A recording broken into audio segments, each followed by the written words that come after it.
Donc,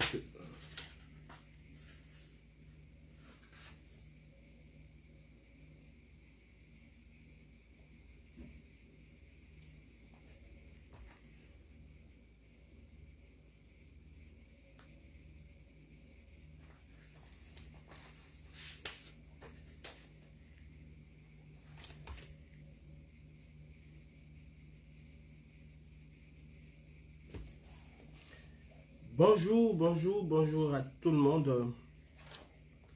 Bienvenue, invitez vos amis, partagez le live, sécurisez le live.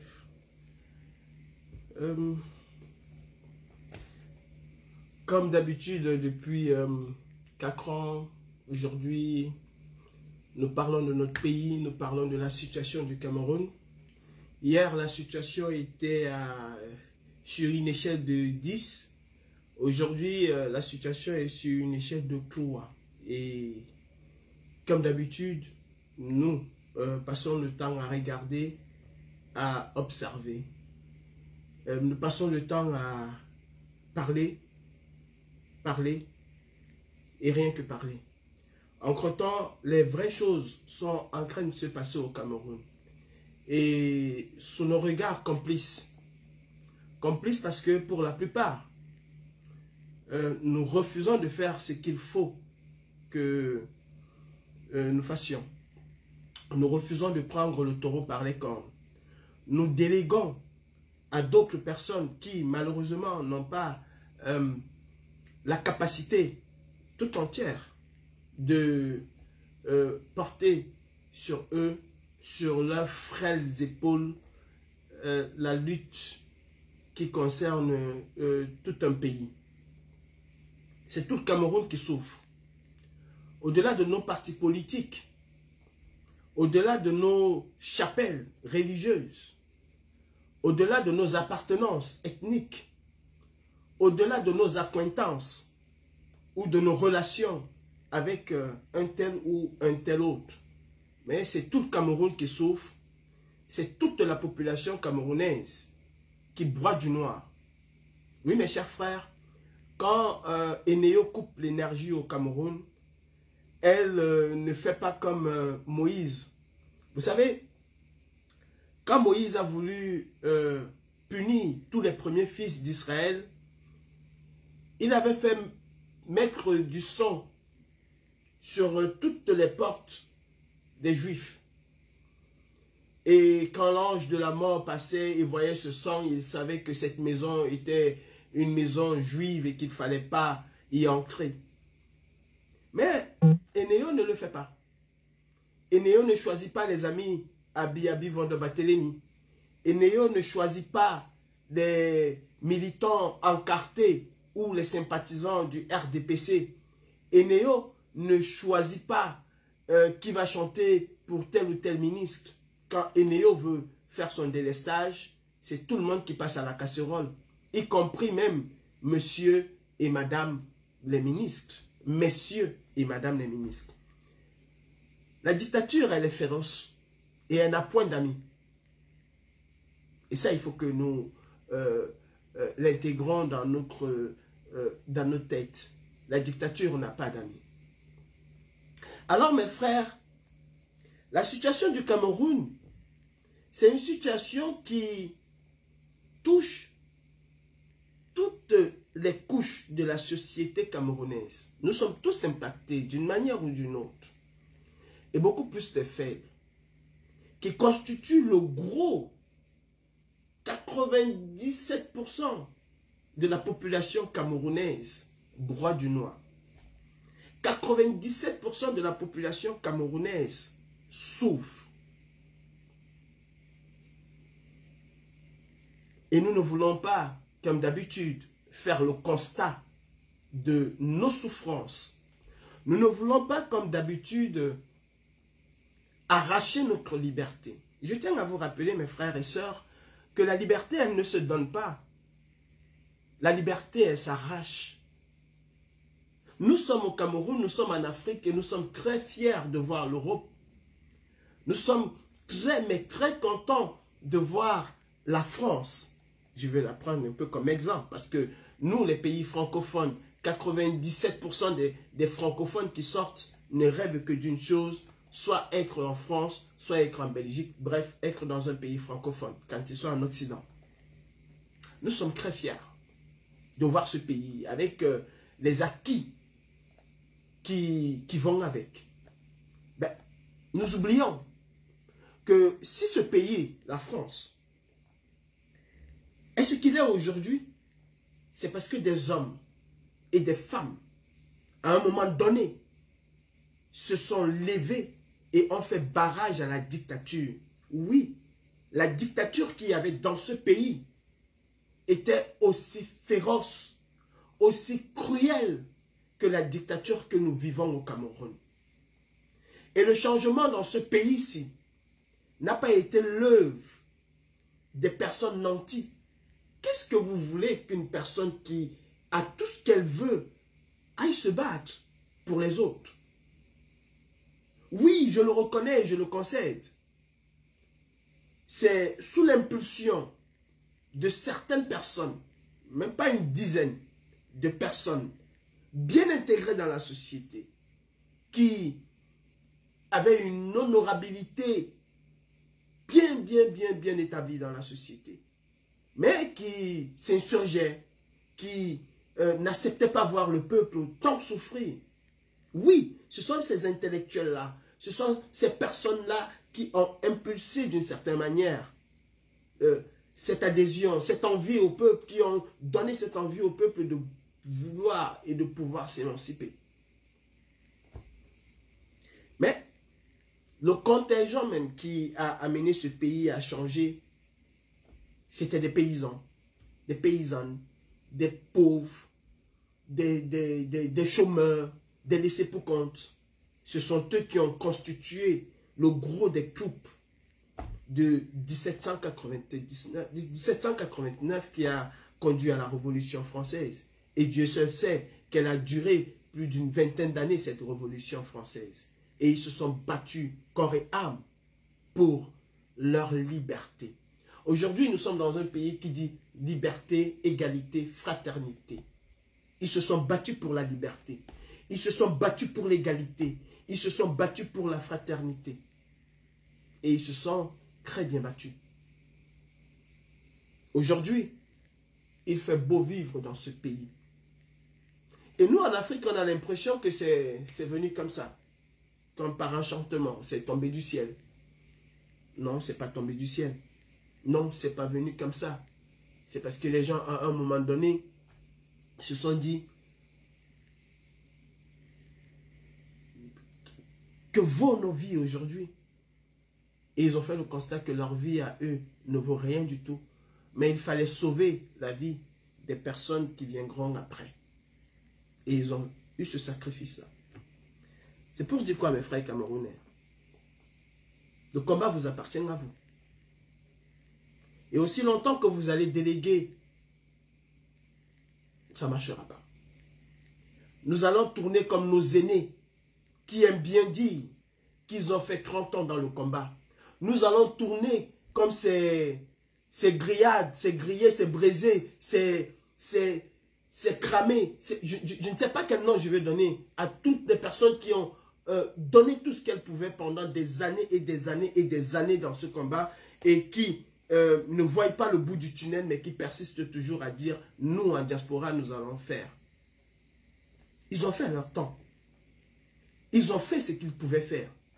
Ils ont donné le maximum d'eux-mêmes.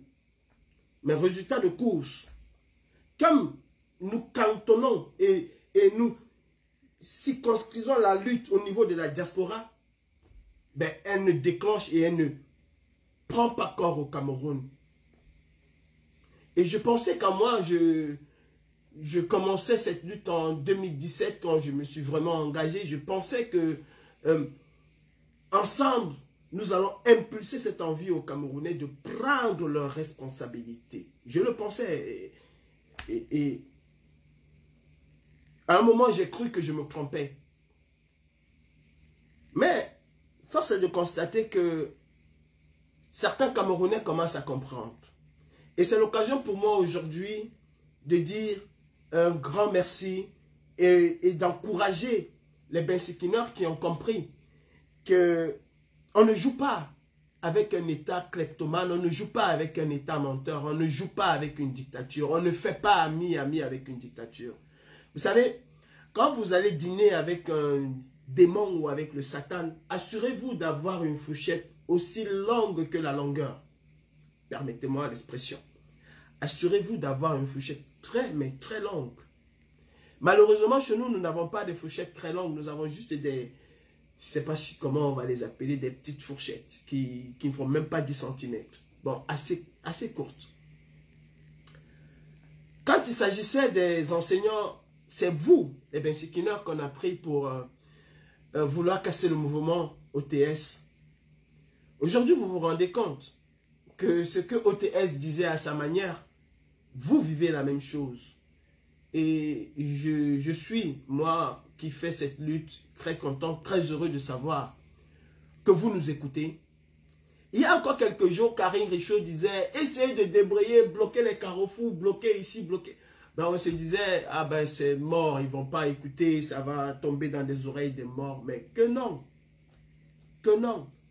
Hier, nous avons vu les adeptes de la paix partager avec beaucoup d'enthousiasme et beaucoup de faste et de quotidien ce que vous avez fait.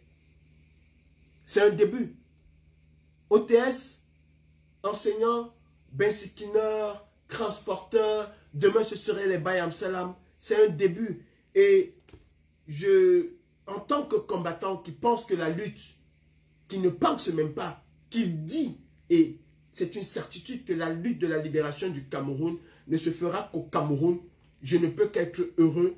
Et vous nous donnez encore, à nous autres qui pensons que on fera avec vous et pas sans vous, vous nous donnez encore beaucoup, mais beaucoup de courage pour aller plus loin dans ce que nous faisons.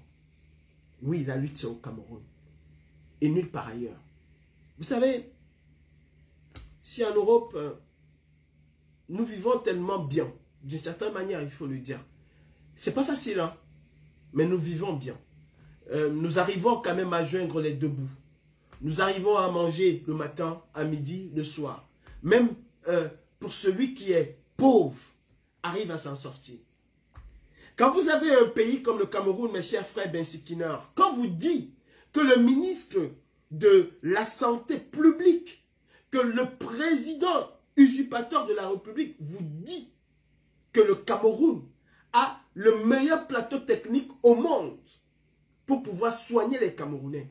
Et que vous entendez qu'un directeur général de surcroît de l'hôpital général est évacué en Europe pour se faire soigner, ben vous conviendrez avec moi que le Cameroun est un mouroir à ciel ouvert. Que le Cameroun tue même plus que la guerre qui se passe en Ukraine.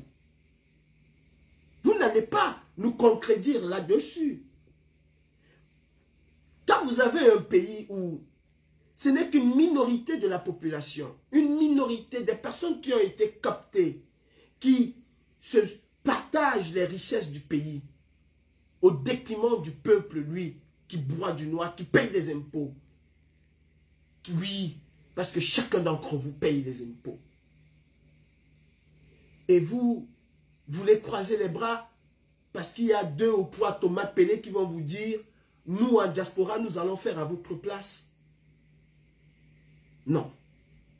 Mes frères, quitte à me faire insulter, quitte à me faire traîner dans la boue, vous savez, à force d'apprendre un cochon à patauger dans la boue, il s'y plaît, il s'y habitue, et puis, sans sa boue, il ne sent plus rien, il n'est plus en forme, il ne se sent plus être un vrai cochon. Un vrai cochon habitué à la boue, eh ben, vous l'habituez à la boue et il ne s'y sépare plus.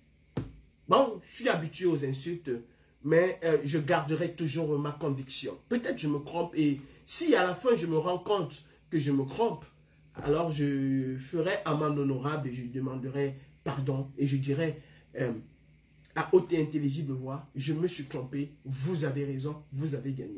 Mais je pars sur un constat. Je m'appuie sur un constat.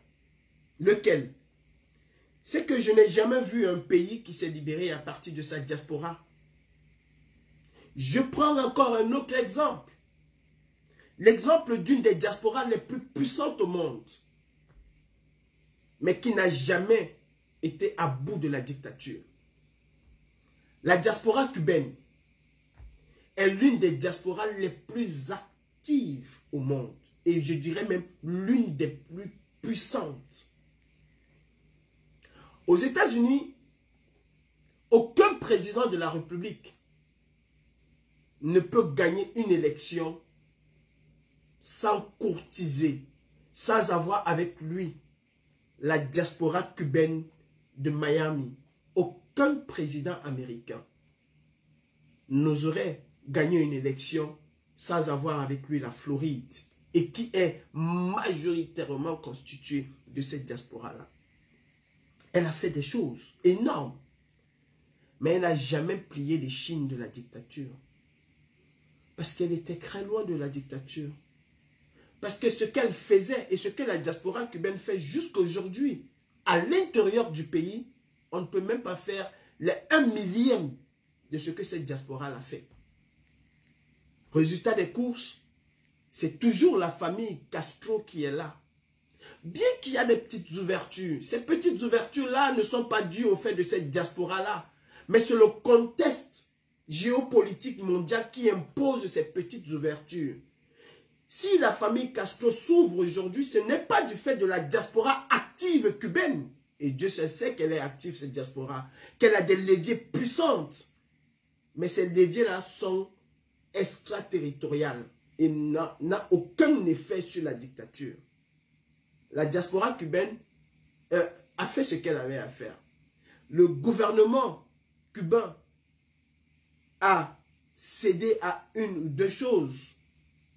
Une volonté de la communauté internationale liée par le contexte géopolitique.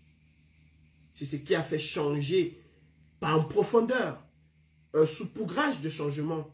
Mais sinon, Cuba est toujours une dictature. C'est peut-être pour vous montrer un peu cet exemple. Nous avons des exemples qui ont pris corps juste après notre engagement. Je parlais du Soudan. Avez-vous vu une diaspora soudanaise aussi active que la diaspora camerounaise l'a été en 2019, 2018 et 2020? Est-ce que vous avez vu? Non, vous ne l'avez pas vu. Mais les Soudans de l'intérieur, quand ils se sont réveillés, quand ils ont décidé que c'était trop pour Omar el-Béchir, ils ont tous ensemble convergé vers ce qui était le plus important pour eux, la chute de la dictature. Et d'une certaine manière, ils ont fait tomber un symbole. Peut-être qu'ils ne sont pas sortis d'affaires comme il fallait, mais ils ont fait tomber un symbole. C'est pour dire que quand le peuple se décide, il y arrive. Vous avez des exemples comme au Mali. C'est le peuple malien de l'intérieur qui a fait changer la donne au Mali aujourd'hui. Et aujourd'hui, le Mali est cité en exemple. Vous aviez hier un éminent professeur qui pensait que les Camerounais de l'intérieur allaient changer les choses et qui était le maître en pensée de la diaspora camerounaise, qui chantait matin, midi, soir Camto, qui chantait matin, midi, soir Révolution camerounaise, qui du jour au lendemain a complètement oublié M. Camto, a complètement oublié les Camerounais, qui vient de temps en temps lorgner s'il y a eu un petit changement ou pas, qui aujourd'hui s'est replié au Mali. Parce que les Maliens ont changé quelque chose. Les Maliens de l'intérieur. Nous n'avions jamais vu une marche gigantesque de la communauté malienne en France. Non, nous n'avons jamais vu des opérations coup de poing à tout va de la diaspora malienne. Ils n'ont pas fait. Mais ils ont plus excité leur peuple, leurs frères, à prendre leurs responsabilités. Parce que quand le carburant augmente au Mali, eux n'en pâtissent pas d'une certaine manière. Ce sont les Maliens qui, au premier chef, en pâtissent. Quand le blé ou le riz augmente au Mali, c'est la population malienne qui subit les conséquences de ces augmentations-là. Bon, c'est à eux de prendre la responsabilité. Et c'est ce que les Maliens ont fait. Ils ont amené le peuple à prendre sa responsabilité.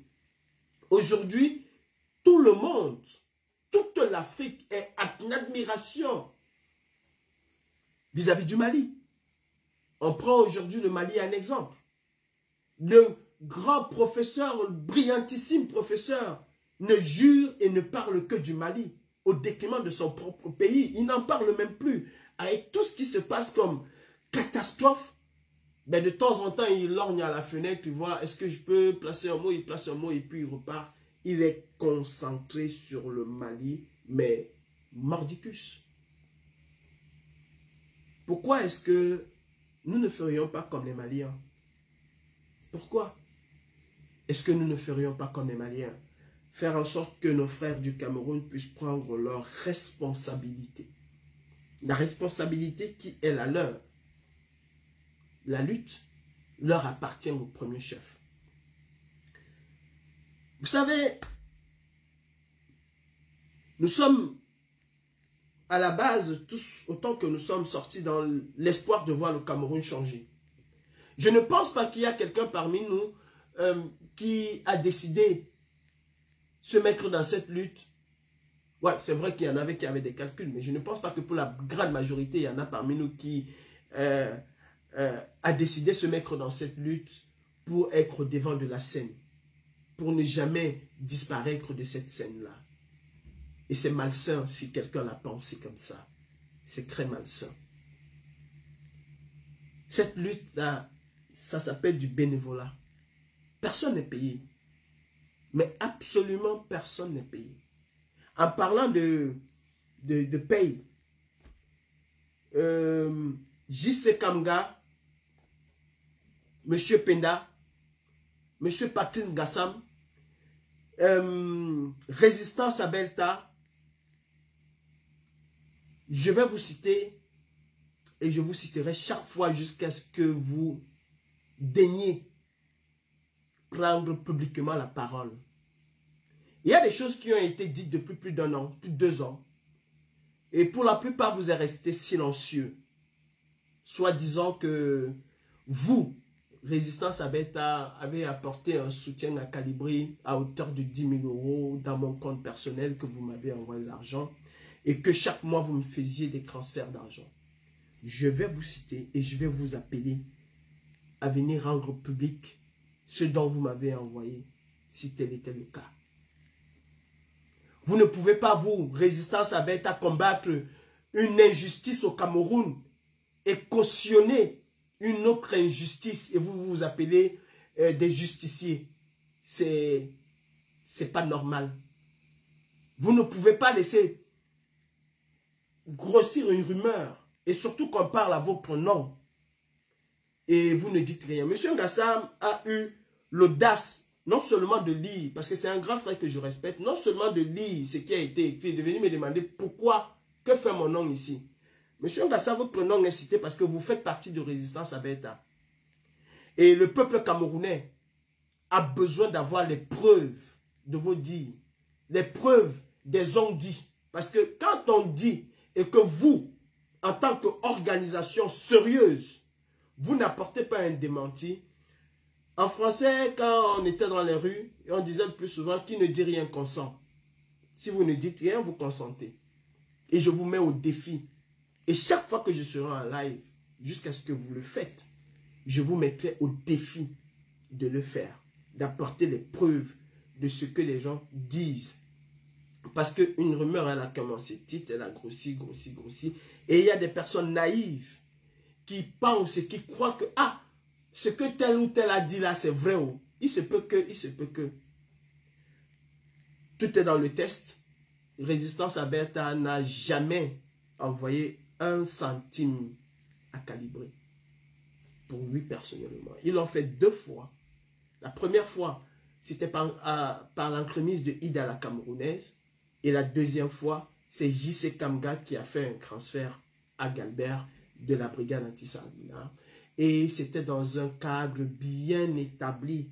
Toute la lutte était au courant. Il n'y a personne qui n'était pas au courant. Et d'ailleurs, quand ils ont envoyé, c'est que vous ne lisez même pas la fin, j'ai pas mis la fin. Quand ils ont envoyé, ça a commencé. Pourquoi la base? Pourquoi la base? Ils leur ont dit, nous avons une relation particulière avec la base France. Et cette relation-là, ce n'est pas vous qui allez les branler. C'était dans un groupe. Et tout s'est fait dans un groupe de travail. Ce n'est pas quelque chose qui s'est fait en cantimini ou entre 2 ou 3 personnes. Apportez la preuve de vos dires. Et toutes les mammouths, toutes les scènes de pastèques, toutes les femmes perdues et les hommes perdus qui viennent proférer des insultes ou bien des accusations. Vraiment, mes frères, soyez un temps soit peu clair avec vous-même. Quand vous venez dire que je suis parti de là parce qu'ils insultaient le président élu, apportez la preuve. Et vous les Camerounais, vous qui dites vouloir le changement au Cameroun, commencez déjà par changer vous-même. Vous qui dites tous les jours que vous êtes des combattants, que vous combattez la dictature, que vous combattez l'injustice, commencez déjà par vous-même. Vous posez la question si vraiment vous êtes des combattants ou si vous êtes des troubadours. Ou alors si vous êtes juste des suiveurs notoires, on dit à gauche, vous allez à gauche. Vous n'avez plus de cerveau pour réfléchir. Commencez par vous poser cette question. Parce que c'est très facile d'apporter des accusations et c'est très difficile d'apporter les preuves de ces accusations. Apprenons déjà à nous dire, apporte la preuve. Donne-nous la preuve de ce que tu dis. Quand tu dis que, il a dit que, ils ont insulté le président élu, ben, si on a insulté, soit il y a un voice, soit il y a des écrits qui le disent.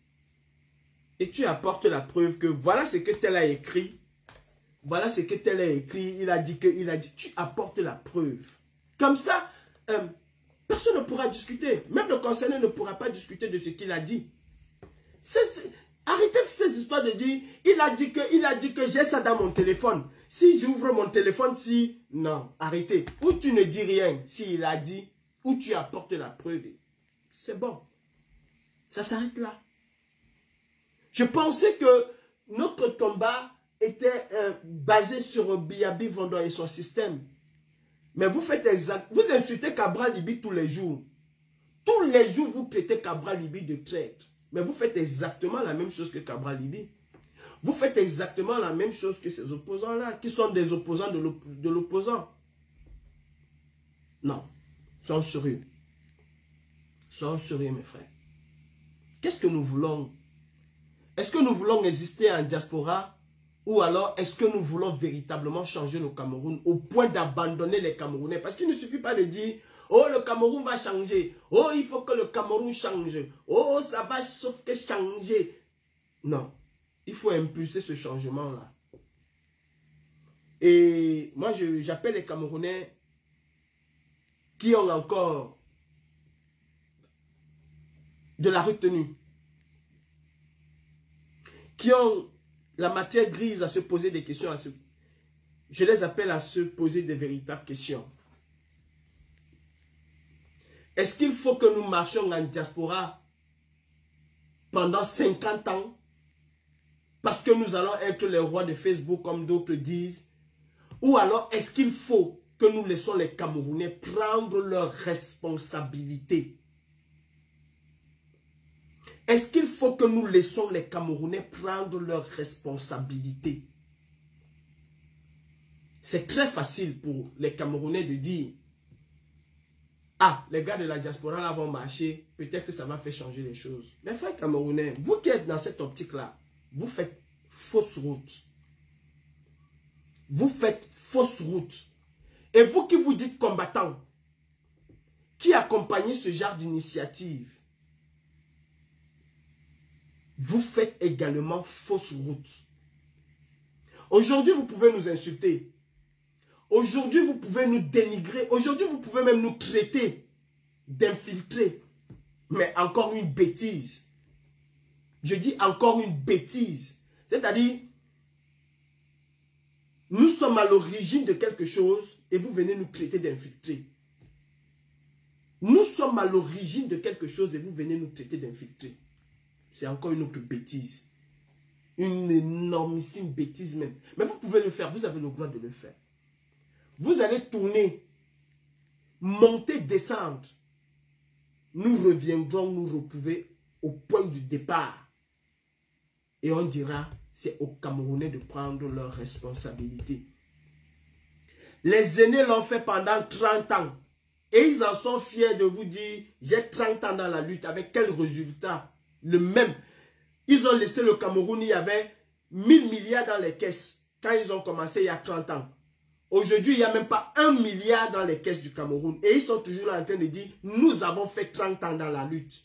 Parce qu'ils ont adopté les mêmes méthodes que nous voulons adopter aujourd'hui. Et nous allons tourner en rond pendant 30 ans et revenir au même point de départ pour se dire, ce pays-là, si ces gens-là ne prennent pas leurs responsabilités, après Biya, ce serait Biya. Après celui qui va remplacer Biya, ce serait encore Biya. C'est aussi clair que ça. C'est aussi clair que ça.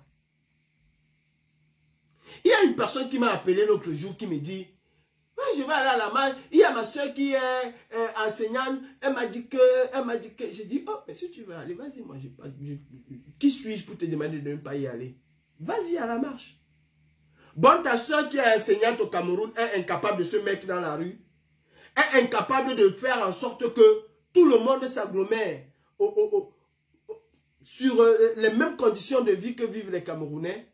Elle va s'asseoir et elle va te dire, va marcher en France, parce que dès que tu vas marcher en France, Paul Biya va signer un décret, on va nous payer. Ok, admettons, on marche en France, tous les enseignants sont payés demain. Ça résout un problème du Cameroun? Ça ne résout aucun problème du Cameroun. Ça ne résout aucun problème du Cameroun. Et en réalité, aujourd'hui, notre problème, le problème de notre pays, n'est pas qu'on paye un enseignant ou qu'on paye des enseignants. Le problème de notre pays aujourd'hui, c'est que tous les Camerounais puissent vivre sereinement. Pas que, aujourd'hui, dès que ce seraient les enseignants, on va régler le problème des enseignants, les autres vont rester souffrir. C'est de la bêtise, c'est la pure bêtise même. C'est la pure bêtise. Je ne marche pas pour qu'on paye un enseignant. Je marche pour que le Cameroun change profondément.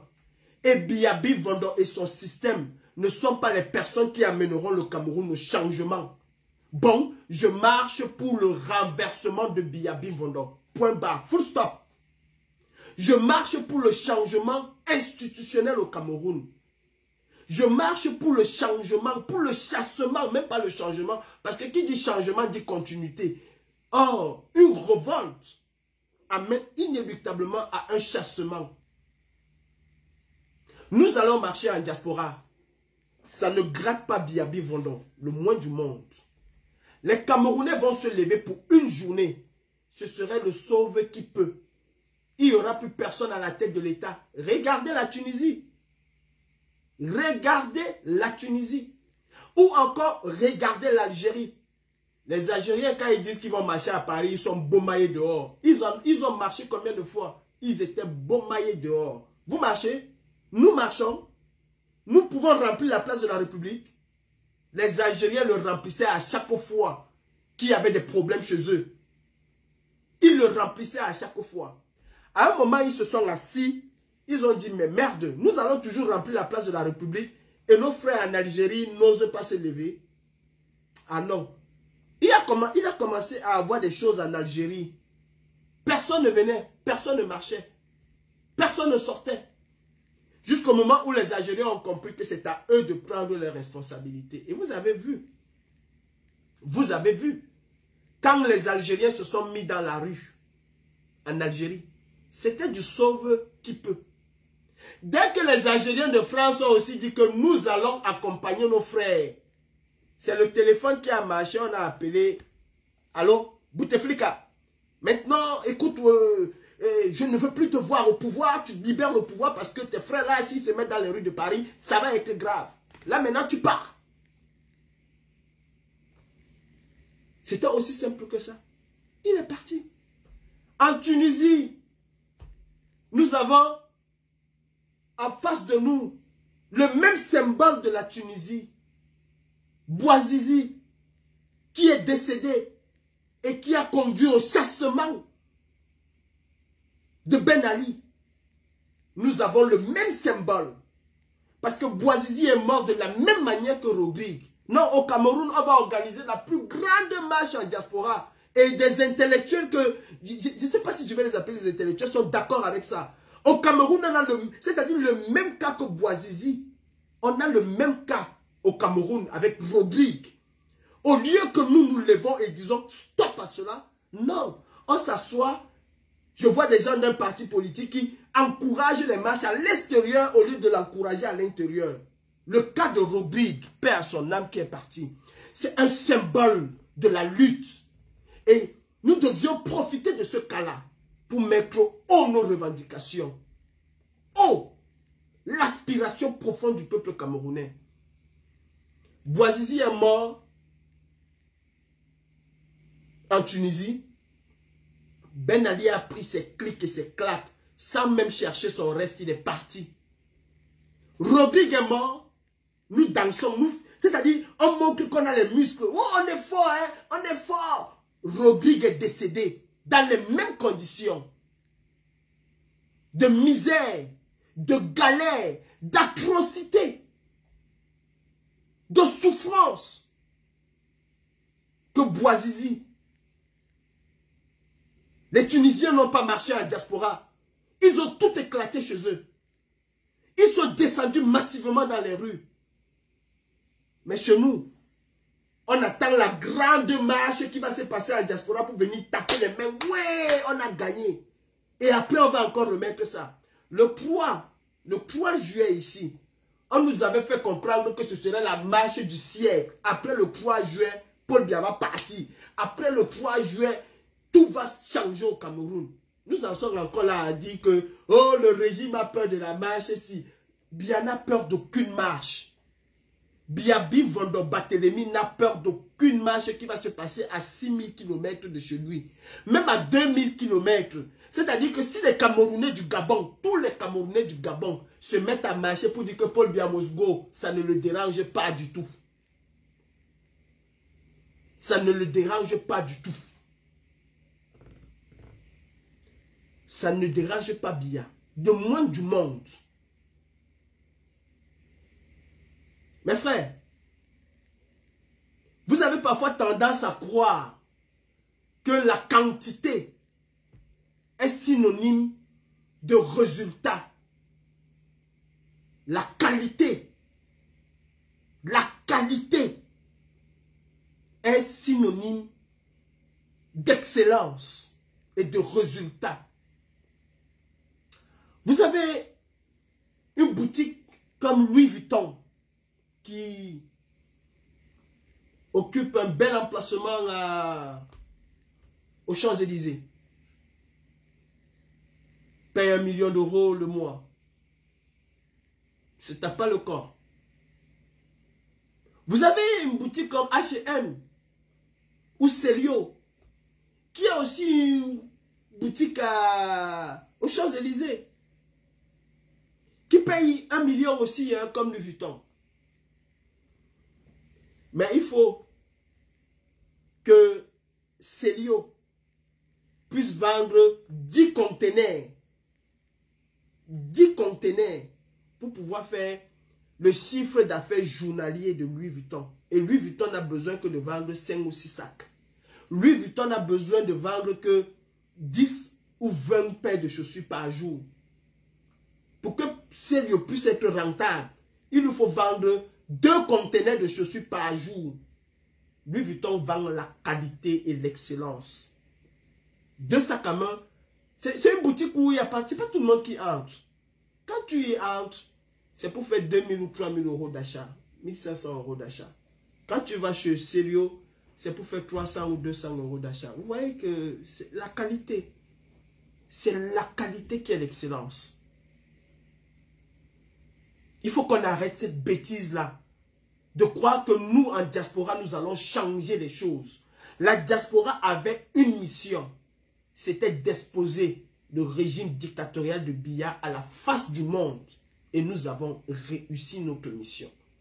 Et nous devons savoir nous mettre en arrière et faire monter les Camerounais en grade et en puissance.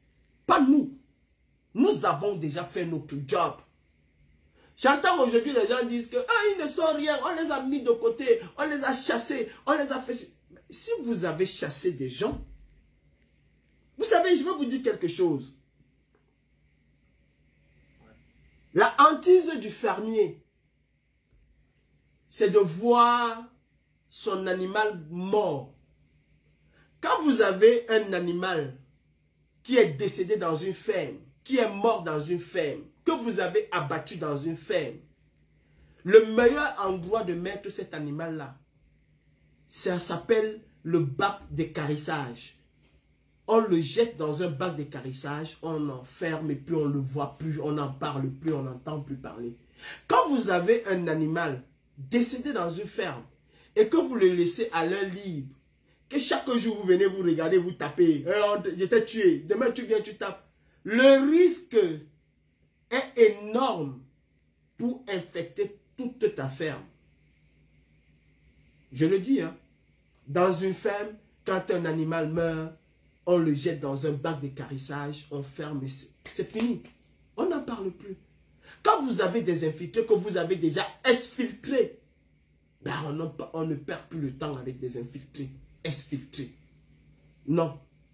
Quand vous avez déjà identifié que celui-ci est infiltré, vous l'avez déjà jeté dehors, ben continuez votre chemin. Mais nous allons toujours vous dire et dire au peuple camerounais de prendre leurs responsabilités. Arrêtez cette mascarade et cette bêtise. Oui, je vous le concède, hein, parce que pour d'aucuns, ce serait l'occasion d'aller vendre une paire de godasses. Pour d'autres, ce serait l'occasion d'aller vendre un bout de papier. Pour d'autres, ce serait l'occasion d'aller vendre, je ne sais pas, un drapeau. Pour d'autres, ce serait l'occasion d'aller vendre une Guinness. D'autres, aller briser le poisson. D'autres, aller faire ceci. C'est pas ça la révolution. Nous ne sommes pas dans un syndicat ici où... Non, ce n'est pas ça la révolution. Nous devons faire en sorte que les Camerounais puissent prendre leurs propres responsabilités. Et le moment est venu que le Cameroun... Parce que toutes les conditions au Cameroun sont réunies. Nous devons faire ce que nous avons si bien fait. Ou c'est fait, autant pour moi. Les lives de sensibilisation, les lives d'encouragement. Les Bensikineurs étaient dehors hier. Ben, encourageons-les. Faisons en sorte que d'autres corps puissent encore se greffer à cela. Le Cameroun est en ébullition. Pourquoi ne pas profiter là maintenant pour arrêter complètement ce qui est en train de se passer? Il y a quelques jours, nous étions à l'Assemblée nationale.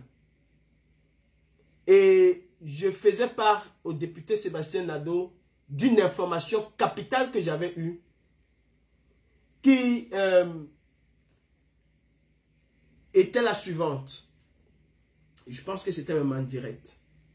Le gouvernement dictatorial de Biyabi Vondor était en train de prendre attache avec la Russie pour faire venir Wagner au Cameroun, soi-disant pour aller maîtriser la situation au nord et au sud-ouest. Or, ce qui est caché derrière, c'est prendre Wagner pour venir assurer une sécurité et mater toute insurrection qu'il y aura au Cameroun. Nous l'avons dit bien avant que Betty Assomo n'aille en Russie. Certaines personnes se sont moquées de nous. Oh, ils disent n'importe quoi, machin. Ils sont en train de se préparer pour l'après-Biya. Et je vais demander à tous les hommes camerounais, aux hommes politiques, aux intellectuels camerounais d'arrêter de nous enfumer. D'arrêter de vouloir nous faire perdre le temps dans une espèce de mascarade qui ne dit pas son nom. On ne joue pas avec une dictature. On n'accompagne pas une dictature dans sa sale besogne. On la combat. Monsieur Cabral Libi, quand tu étais encore qu'un simple citoyen tout maigrichon, comme tu aimes si bien dire, tu n'avais pas encore le ventre ni les joues, quand tu ne gagnais pas encore 1 million de francs, comme tu aimes si bien le dire, quand tu ne roulais pas encore carrosse, comme tu aimes le dire.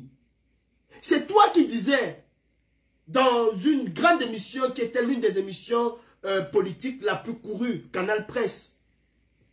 C'est toi qui disais à Canal Presse que l'Assemblée nationale n'est qu'une caisse de résonance. Tu disais à haute et intelligible voix, et tu démontrais par A plus B que l'Assemblée nationale n'est qu'une caisse de résonance.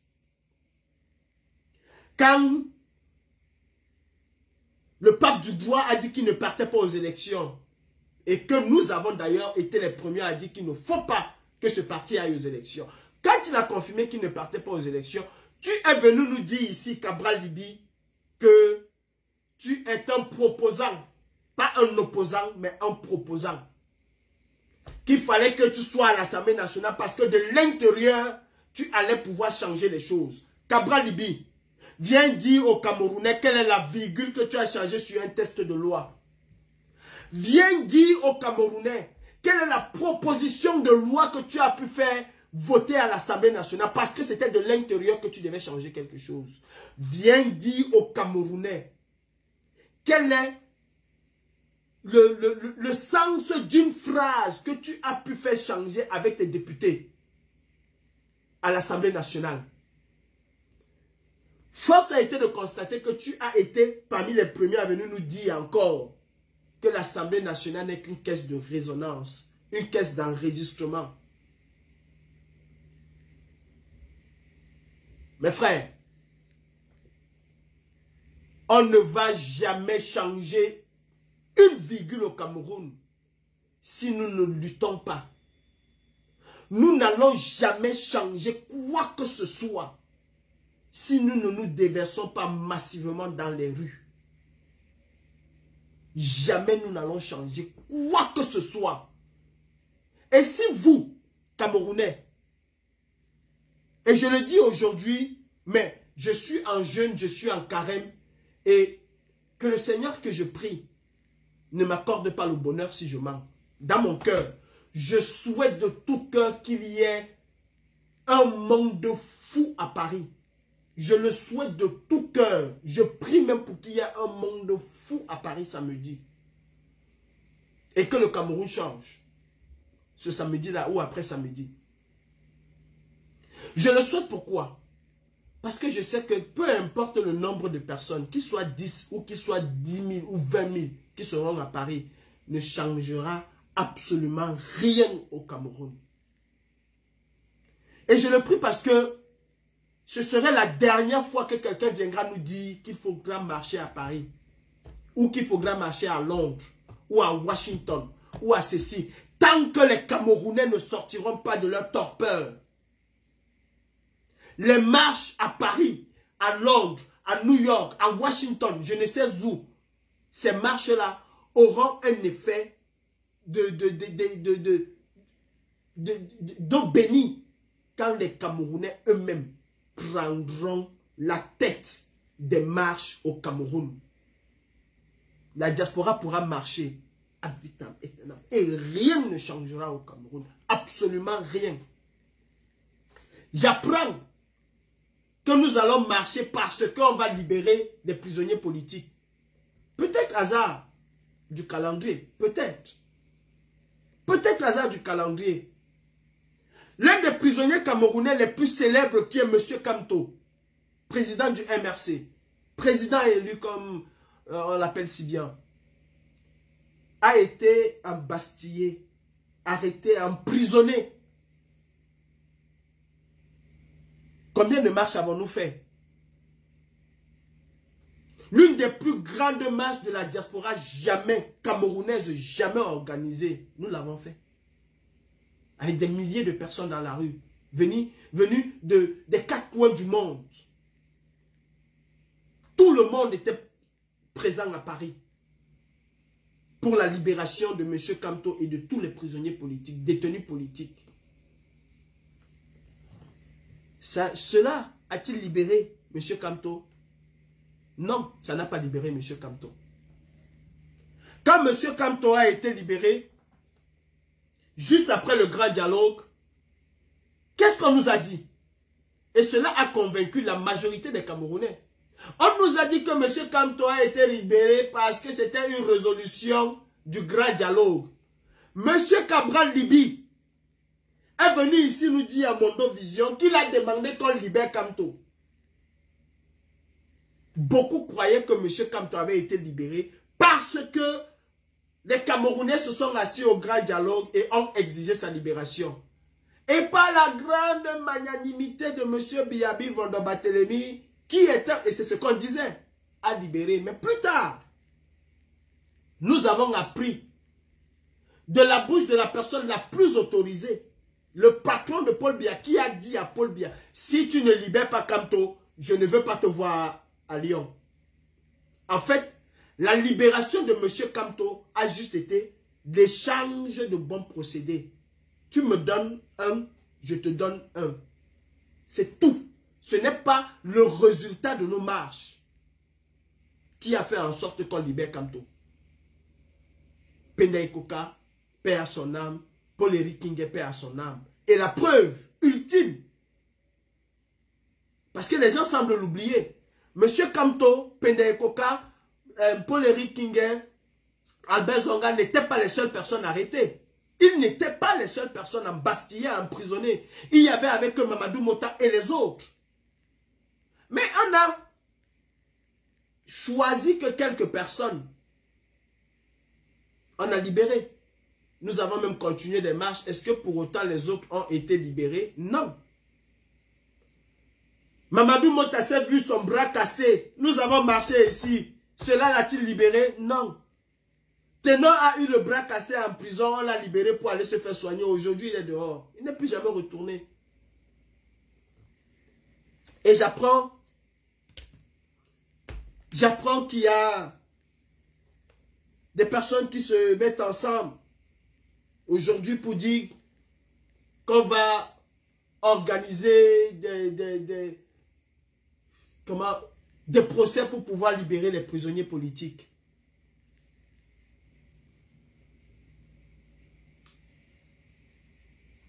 Vous savez, nous sommes tous sauf un peu naïfs. Nous sommes tous, mais sauf un peu naïfs. Et arrêtons de croire que le Camerounais est si bête que cela. Arrêtons de le croire.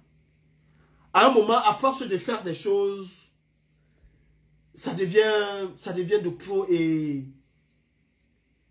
ça décourage. À force de faire certaines choses, ça décourage. Écoutez-moi très bien. Écoutez-moi très bien. Je suis un cancre, un illettré qui n'a jamais été à l'école, mais j'ai un petit cerveau et je réfléchis. Dans un état de non-droit, on ne rend pas la justice. Dans un état de non-droit, la justice n'est jamais rendue au nom du peuple. La justice est rendue au nom de celui qui a les règnes du pouvoir, pas au nom du peuple. Tu peux être le plus grand avocat du monde. Tu ne gagneras jamais un procès dans un état de non-droit. C'est sûr, c'est connu par tous les hommes de loi. Les prisonniers politiques camerounais ne sont pas les prisonniers du peuple camerounais. Ils n'ont jamais été condamnés au nom du peuple camerounais. Ils ont été condamnés au nom de M. Biyabi Vondombatelemi.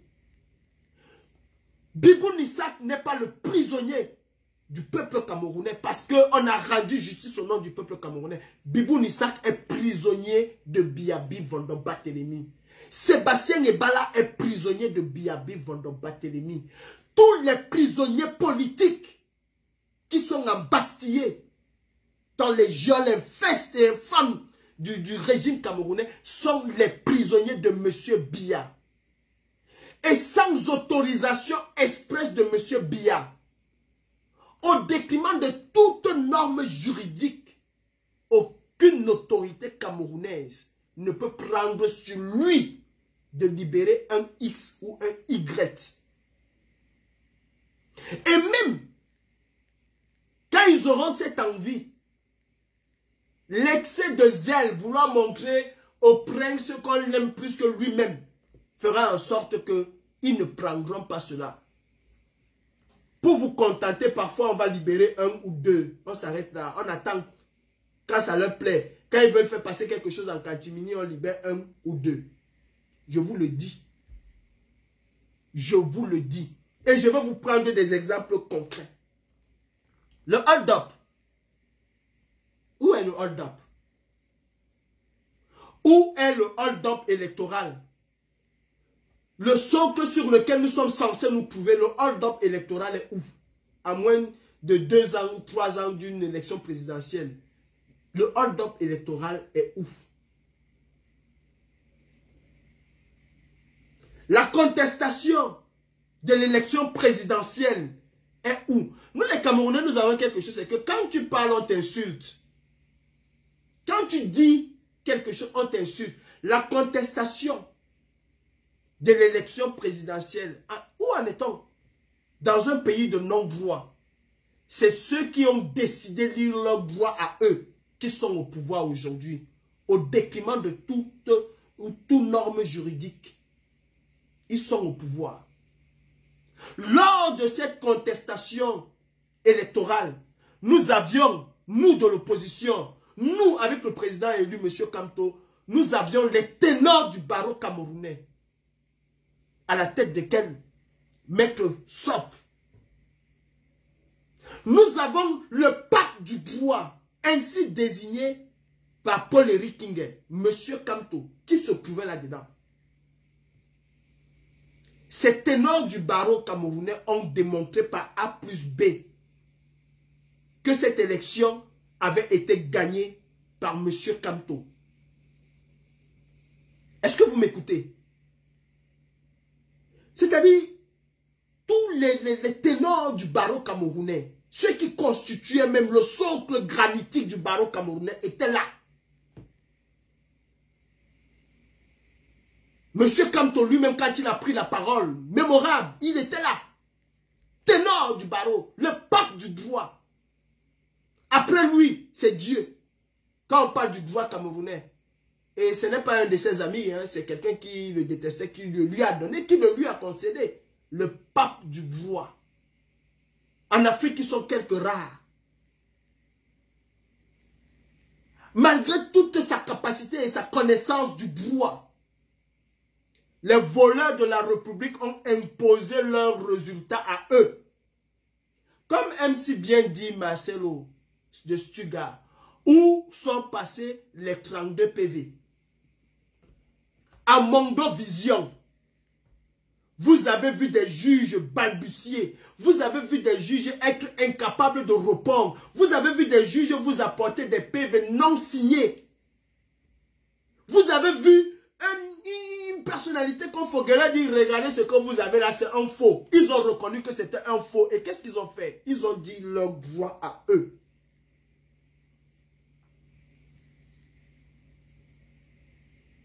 Vous savez, nous ne sommes pas dans une église. La révolution, quand on parle de révolution, n'est pas une église de réveil où on attend toujours que le pasteur vienne dire que on a go left, on part left, on a go right, on part right, on a go so, on go so. Jesus don't talk say non. La révolution ne connaît pas Jesus. La révolution ne connaît pas Sango Pasto. La révolution, c'est un engagement personnel. Ces prisonniers politiques-là ont été condamnés devant des avocats, des imminents avocats. Ces prisonniers politiques-là ont été condamnés en mépris de tout droit. En mépris de tout droit. Vous voulez encore, on va encore refaire un procès pour sortir 2 ou 3 et se contenter. Parce que c'est ce qu'ils feront. On va vous concéder de libérer 2 ou 3 ou 4. On va être fiers. Ah, vous avez vu les papes du bois. Vous avez vu le collectif Sop a gagné. Et après, d'autres passent encore 3 ans ou 2 ans. Après, on les sort encore en compte-gouttes parce que c'est ce qui va arriver. Et apprenons à nous dire les vérités. Vous pensez exactement que Paul Biya a peur de qui? Ici-bas. Même de Macron, Paul Biya n'a pas peur. Si Paul Biya libère un prisonnier demain matin pour aller en Suisse, ce serait peut-être parce que la Suisse lui a dit que si tu ne libères pas tel prisonnier, tu ne viens pas te faire soigner chez nous. Si tu ne libères pas tel prisonnier, tu ne viens pas te faire soigner chez nous. Mes frères camerounais, nous sommes tous des hypocrites et des gros hypocrites. Nous serions capables de marcher samedi, être 10 000 à Paris, samedi. Nous serions tous capables de marcher samedi, être 10 000. Mais le jour où il va falloir que nous soyons 10 000, pour montrer aux yeux du monde que le peuple camerounais, que la diaspora camerounaise ne veut plus de cet homme. Si Biya vient demain à Genève, on dit aux mêmes Camerounais qui étaient à Paris là, venons, allons à Genève, seront 10 000 à Genève, il n'y aura pas 10. Il n'y aura pas 10. Et c'est là où il faut marcher. C'est quand Biya est à Genève que nous avons besoin, que nous aurions besoin d'avoir 20 000 Camerounais dans les rues de Genève. Pour que Genève puisse dire à ce monsieur, rentre dans ton pays. Mais en ce moment-là, on serait 50, on serait 100, on serait 200, on serait 300. Au pire, on serait 1000. Au pire, on serait 1000. Les irréductibles. Les gens vont préférer vous faire sortir pour des bêtises, pour des choses qui ne portent pas. Si Biya vient à Paris demain, tu dis aux Camerounais de venir, ils ont dit non, je veux voir mes enfants grandir. Mais quand il n'est pas là, on est fiers de venir être nombreux. Et après, on va dire, oh, on a fait le plein d'œufs. Mais on mène alors quelle qualité de combat? Quelle qualité de combat nous menons? Disons-nous les vérités. Quelle qualité de combat nous menons? Mes frères, gardez votre énergie. Gardez votre sang-froid. Bien, on monte, on descend, viendra à Genève. Pourquoi ne pas organiser la plus grande marche camerounaise jamais organisée à Genève quand Biya serait là? Le jour où Biya serait là, il y aura 50 personnes qui vont aller à Genève. Il y aura 20 personnes qui iront à Genève. Le gros des troupes, ils vont attendre de venir danser à Paris, venir danser à New York, venir danser à Londres. Mais là où il faut que nous nous trouvons, le moment opportun, on ne serait pas là. On ne serait pas là. Et vous n'allez même pas voir les lives endiablés pour vous dire « Oh, ce sera le Mami Pi, on va choquer ». Vous n'allez pas voir les gens qui vont vous faire des courtes vidéos pour vous dire « Les gars, sérieux, retrouvons-nous à Genève demain ». Vous n'allez pas voir les lives matin, midi, soir pour vous dire « Retrouvons-nous à Genève demain ». Vous n'allez pas voir ça. Et vous voulez vraiment chasser Paul Biya. Mais attendez, gardons nos armes pour pouvoir les utiliser le moment venu. Et à bon escient. Je disais que vous voulez qu'on donne quelle justice au Cameroun? L'instance suprême du monde, l'ONU, je dis bien l'ONU, a demandé la libération de combien de prisonniers? Est-ce qu'elle a eu? Hubert Olangeno, je pense que c'est lui, non? Polika Abba. Est-ce que l'ONU ne l'a pas reconnu comme prisonnier politique? Amidou Marafa Yaya, est-ce que l'ONU n'a pas demandé sa libération? Comme nous pensons que c'est que le Cameroun a peur des gens, est-ce que l'ONU n'a pas demandé la libération de Marafa Yaya? N'a pas demandé qu'on refasse un procès équitable? Est-ce que l'ONU ou les organisations des ONG n'ont pas demandé la libération de Vamoulke? Parce que jusqu'à aujourd'hui, il n'y a aucune preuve. Est-ce que l'ONU n'a pas demandé la libération de la Lapiro de Manga qui est venu après parce que autre chose il fallait? Si l'ONU qui donne de l'argent à Paul Biya tous les jours est incapable de lui faire changer d'avis, est-ce que nous aimons le président Kamto? Je ne pense pas que nous l'aimons. Je ne pense pas que nous aimons le président Kamto. Je ne pense même... Vous savez, je vais vous dire, moi je dis le fond de ma pensée. Quand je vois garer un taxi ou une pick-up et qu'on sort 100 packs d'eau à l'intérieur pour les prisonniers. Mais je suis malade. Avant de venir à cette prisonnier-là, je vais dire à un monsieur qui parfois perd un peu son or. Mon frère, il ne suffit pas de créer et d'inventer des choses pour croire qu'on existe. Quand on met un projet sur pied, on étudie le projet. Si aujourd'hui nous sommes fiers de dire la basse, c'est parce que ça a été un projet qui a été étudié. Quand on met un projet sur pied, on l'étudie. Quand vous êtes venu me voir avec vos histoires de United for Cameroun, là, je n'ai jamais été contre qu'il y ait une entité qui puisse s'occuper des finances de la révolution. Je n'ai jamais été contre. Au contraire, pour moi, c'était une idée géniale. C'était une très bonne idée. Que des personnes extérieures au combat puissent contrôler les finances, puissent mettre sur pied quelque chose qui pouvait nous apporter une espèce de sécurité. Que ce soit au niveau de nos amendes, au niveau de nos déplacements, que ce soit au niveau d'un appui au Cameroun, j'étais d'accord. Mais où j'ai été contre et où je suis contre, c'est le fait de vouloir payer les Camerounais pour pouvoir faire quelque chose. Et ça, je l'ai dit dès le départ, je ne payerai jamais parce que personne ne me paye. Je ne vais jamais payer un Camerounais ou assister un Camerounais parce qu'il faut que quand les gens vont voir que quand on assiste tel, c'est ça qui va les pousser à sortir. Non. On ne sort pas parce qu'on a vu de l'argent. On sort parce qu'on est convaincu du pourquoi on sort. Voilà où je n'ai jamais été d'accord. Et où j'ai dit, tel que vous avez construit ce projet-là, ça ne partira nulle part. Tel que vous construisez un projet pour vouloir vous substituer à l'État, nous n'allons pas y arriver parce que nous avons et nous aurions des capacités très limitées. Nous ne pouvons pas nous substituer à l'État. Nous ne pouvons pas. Et même s'il faille apporter quelque chose aux prisonniers, cela doit être d'une manière discrète. Nous ne pouvons pas donner l'impression au gouvernement que comme tu ne fais pas, nous allons mieux faire que toi. Ça ne va pas marcher. Ils sont capables de saboter tout ce que nous voulons faire. Bon, mes frères, si c'est de manière discrète et tout, je suis partant. Mais si c'est de la façon dont vous êtes en train de me présenter là, je ne marche pas dedans. Aujourd'hui, qui a raison, qui a tort? Aujourd'hui, qui a raison, qui a tort? Si c'est que c'est pour les prisonniers du MRC, je ne suis pas d'accord. Et je vous l'ai dit. Parce que vous portez un nom qui est un symbole de réunification du Cameroun. United for Cameroun.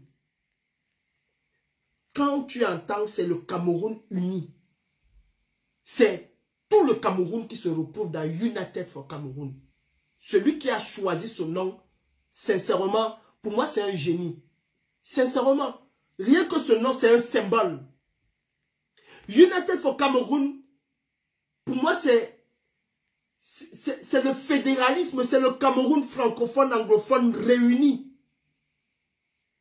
C'est la fraternité, c'est l'amour, c'est la symbiose. Mais quand vous nous dites encore que ce serait pour les prisonniers du MRC, pour moi, ça chantait très mal. Et je vous ai dit ça.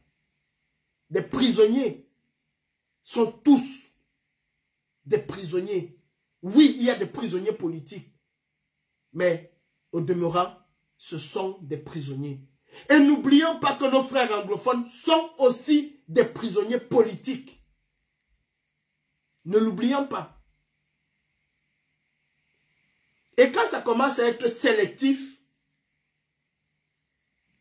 pour moi, ça me dérange.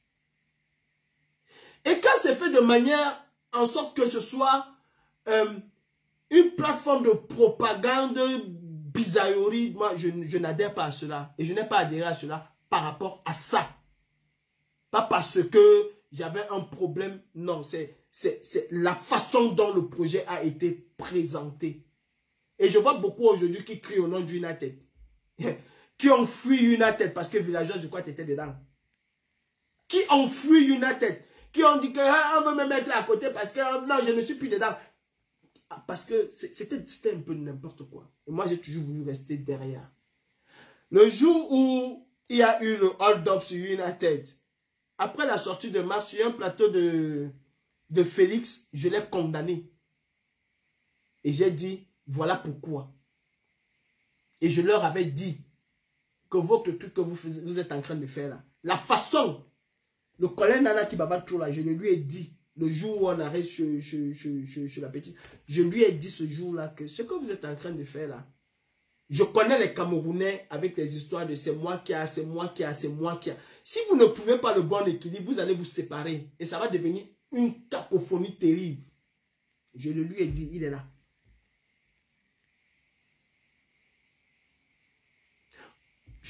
C'est-à-dire, quand on construit quelque chose mal, même si les personnes qui montent la structure sont de bonne foi, les arrière-pensées que vous avez derrière, vous pouvez vendre un projet à quelqu'un en lui disant quelque chose, il te dit non mon frère, je pense que si on fait comme ça va aller. Tu acceptes juste parce que tu veux qu'il construise la chose, mais tu as toujours ton arrière-pensée. Tôt ou tard, ces arrière-pensées-là vont surgir et on se connaît entre nous les Camerounais. Les personnes qui ont construit United et sont de bonne foi. Mais vous avez vos arrière-pensées. Et pas parce que vous aimez le MRC. Mais juste parce que vous voulez vous positionner comme étant les défenseurs ardents du MRC. Mais vous défendez le MRC à 6000 km. C'est dommage. C'est dommage qu'on en arrive là. Que pour un projet qui pouvait prendre corps, si ce projet-là était aveugle, si ce projet-là était un projet basé sur la transparence, c'est-à-dire, quand je parle de transparence, je ne parle même pas de transparence financière. La transparence ne faisait aucun distinguo entre un Sardina ou un Tontina, mais regardez juste le Camerounais lambda. Ça allait être quelque chose de terrible.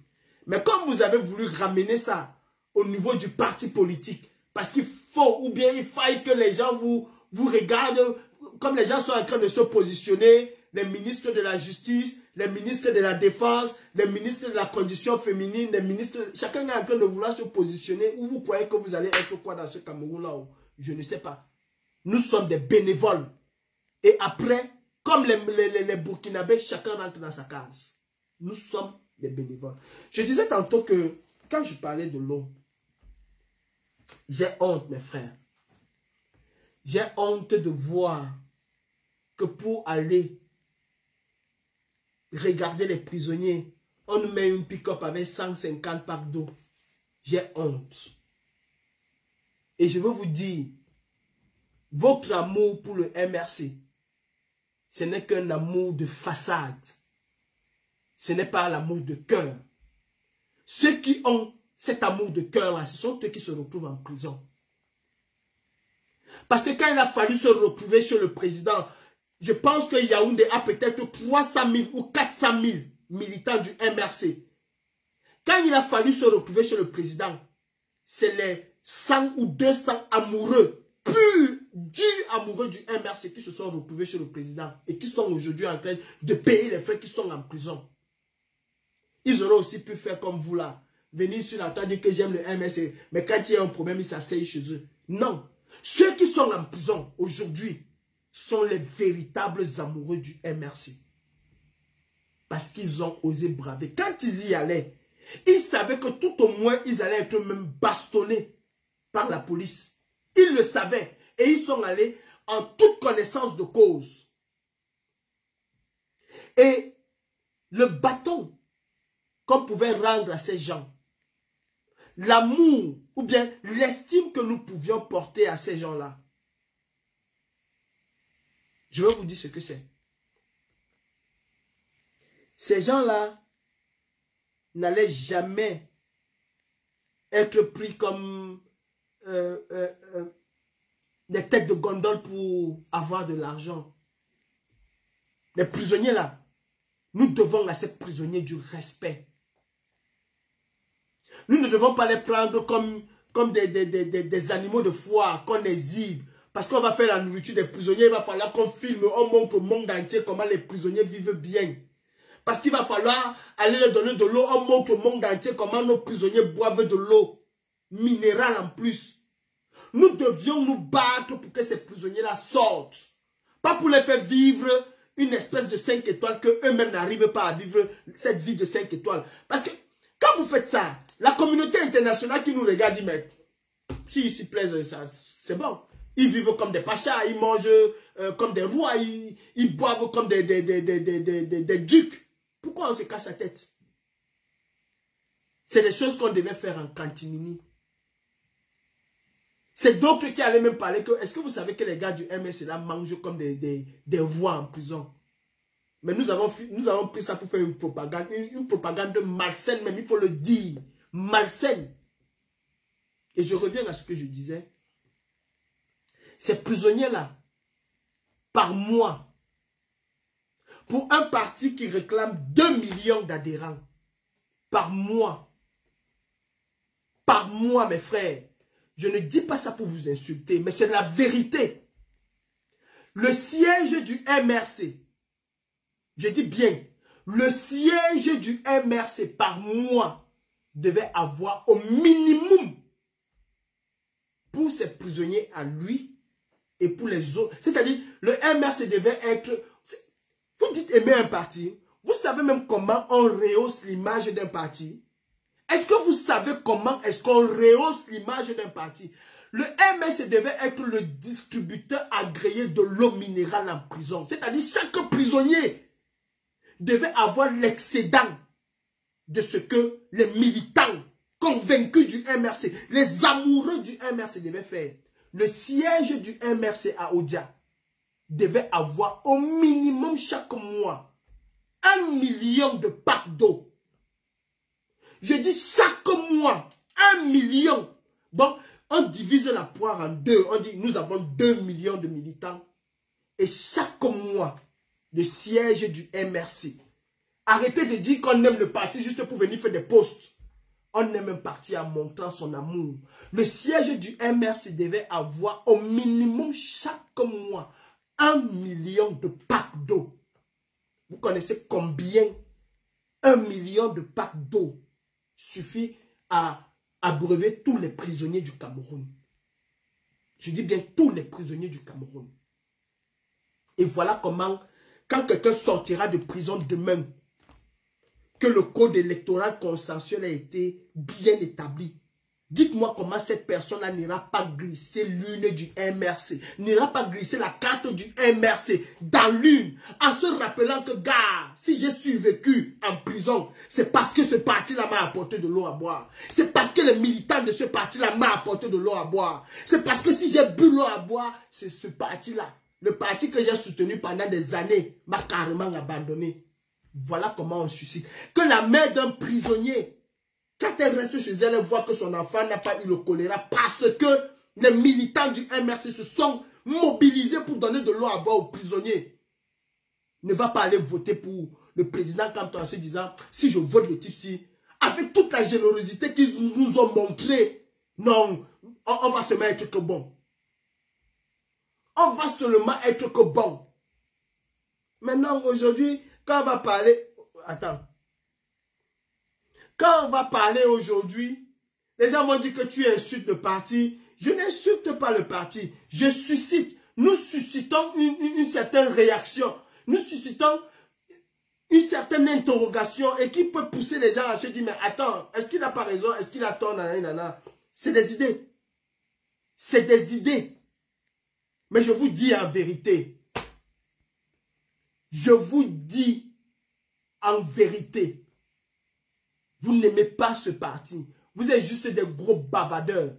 Des gros bavards. Qui veulent exister sur la toile avec le nom de ce parti. J'ai dit depuis 2018. Je ne me suis pas levé pour un parti politique. Mais tout de moins, je soutiens la démarche d'un homme politique qui s'appelle M. Kamto. Mais je ne me suis pas levé. Et j'ai toujours interdit. J'ai toujours été contre cette histoire où on a tout voulu ramener au parti politique. Mais maintenant, dites-moi si vous aimez le parti politique. Dites-moi si le MRC, la superstructure du MRC est à donner 150 ou 10 ou on prend un taxi ou on met quelque part dont on peut donner aux prisonniers. Mais, s'il vous plaît, ne souillons pas ce parti-là. Ne souillons pas ce parti. Vous avez parfois l'impression de... Je vois même des gens qui disent, bravo combattant, vous avez bien... Bravo, bravo quel combattant. Bravo quel combattant. Bravo. On n'aurait même pas eu besoin d'aller construire, je ne sais pas, une minéraliseuse ou je ne sais. On n'aurait pas eu besoin. En réalité, on n'aurait pas eu besoin. Bon, vous attendez seulement, si c'est le président élu, et c'est là où je dis que vous aimez un homme, pas le parti. Si le président élu vient aujourd'hui dire, opération 1 million de packs, je suis à Odia aujourd'hui, opération 1 million de packs, il aura ces 1 million de packs là en moins de 2 heures. Si le président élu, M. Kamto, dit que lundi matin, je serai à Odia, j'appelle tous les militants à venir avec 1 litre d'eau pour les prisonniers politiques. En moins de 2 heures, il aura plus d'1 million de packs. Plus d'1 million de packs. Parce que vous iriez, parce que c'est le président élu qui est assis là-bas. Bon, vous n'aimez pas le parti. C'est la vérité. Dites ce que vous voulez, insultez comme vous voulez. Vous n'aimez pas le parti. Or, vous deviez prendre même cette histoire et montrer aux gens la force du MRC. La solidarité intrinsèque et innée du MRC. Je dis chaque mois pour ne pas dire chaque jour. Je dis chaque mois le MRC devait avoir au minimum 1 million de packs. Le MRC devait être le Mother Teresa du Cameroun. Vous savez comment les frères musulmans ont pu s'implanter en Égypte? Comment les frères musulmans sont devenus la première force politique en Égypte? C'est par la solidarité. Et par un afflux de dons massifs qu'ils redistribuaient aux gens. Et tout le monde ne jurait qu'au nom des frères musulmans. Vous voulez préparer les élections de 2025? Vous voulez préparer les élections de 2025? C'est maintenant. C'est maintenant. C'est marquer les gens. Qui devait aller donner 1 kilo de riz? Qui devait aller donner c'est-à-dire, mais de manière spontanée, ça ne devait même pas être un appel. Ça ne devait pas être un appel. Et quand vous avez des gens en diaspora, il y a le choléra au Cameroun, qui vous disent, allez-moi là-bas avec vos affaires de choléra là. Nous, on est concentrés sur la marche.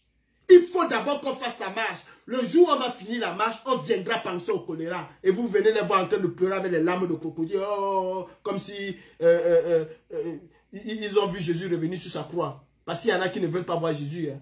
Vous avez vu un pasteur qui veut que Jésus revienne. Le pasteur vous dit tous les jours que Jésus revient.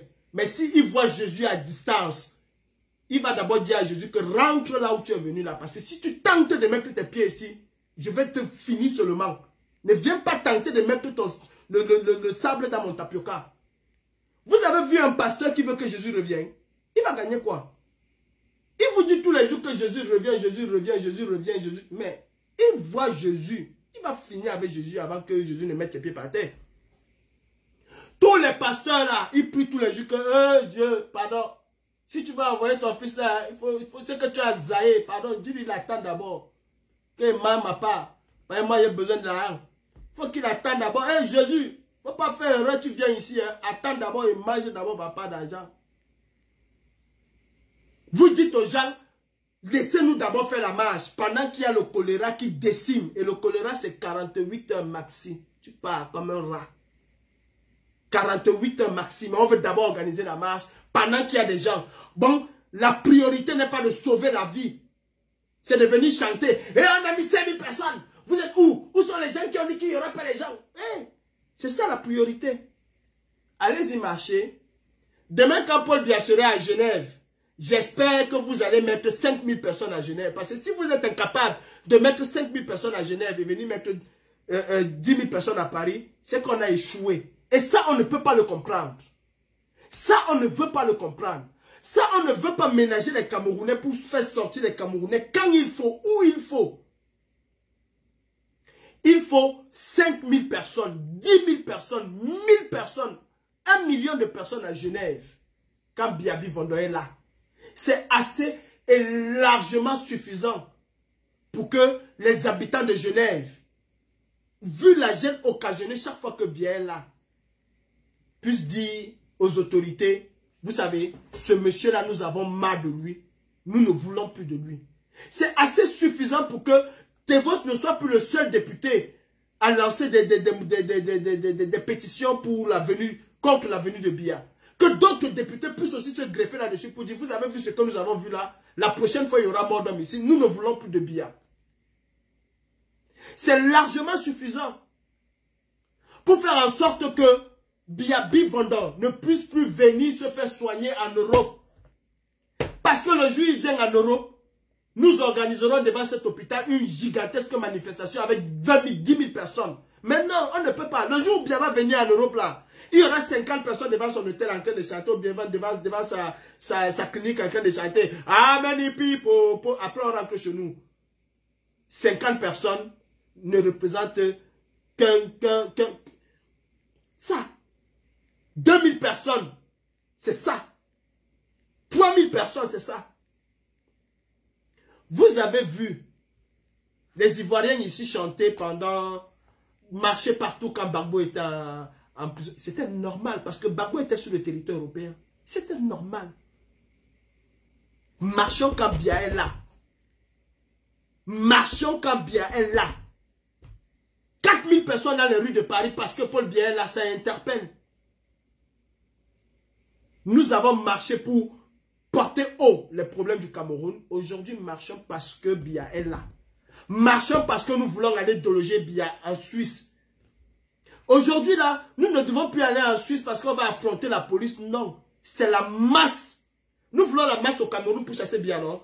Commençons déjà par faire la masse en Europe pour dire à Biya ne viens plus. Voilà où il faut marcher. Voilà où il faut que nous mobilisons les gens pour qu'ils soient. Pas marcher. Pas marcher pour marcher. Ceux qui veulent marcher, allez-y, vous avez. Et moi, je souhaite que vous soyez des millions là-bas. Membres du MRC. L'amour d'un parti politique ne se décrète pas. L'amour vis-à-vis d'une personne ne se décrète pas. C'est quelque chose qui se construit.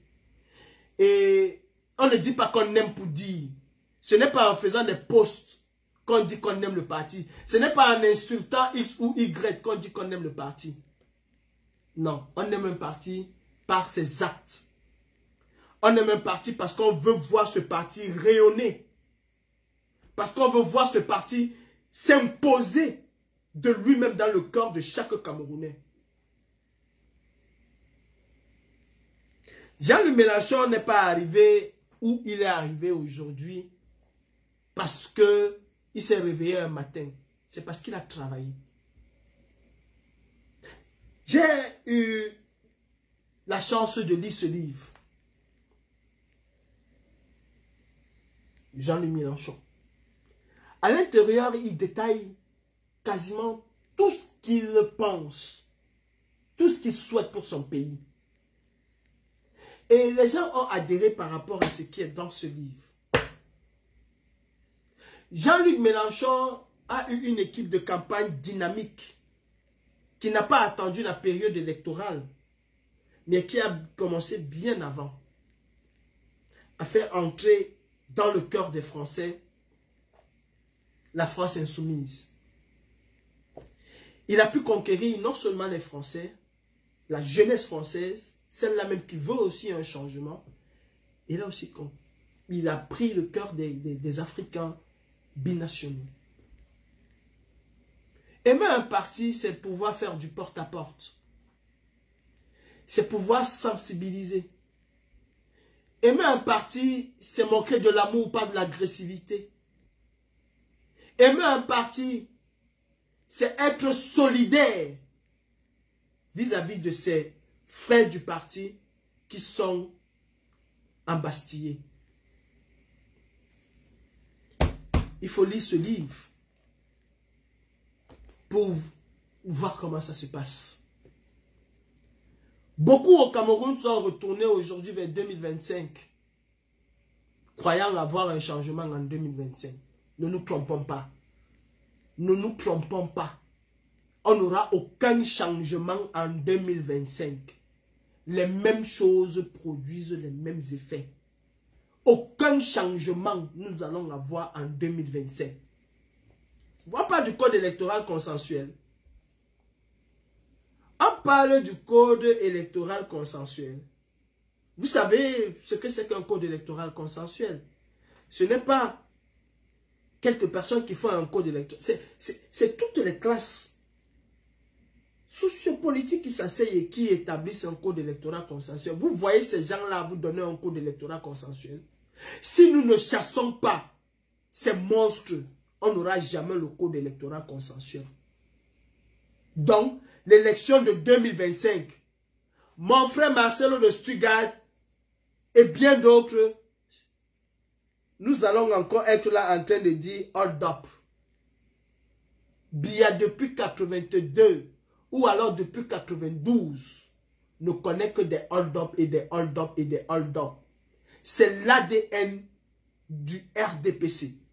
L'achat des consciences, le vol électoral, c'est l'ADN du RDPC. Et elle n'est pas prête à changer. Le RDPC n'est pas prêt à changer son ADN.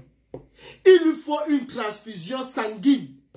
Et une transfusion sanguine ne se fait que par une personne externe. C'est-à-dire qu'il faut chasser le RDPC.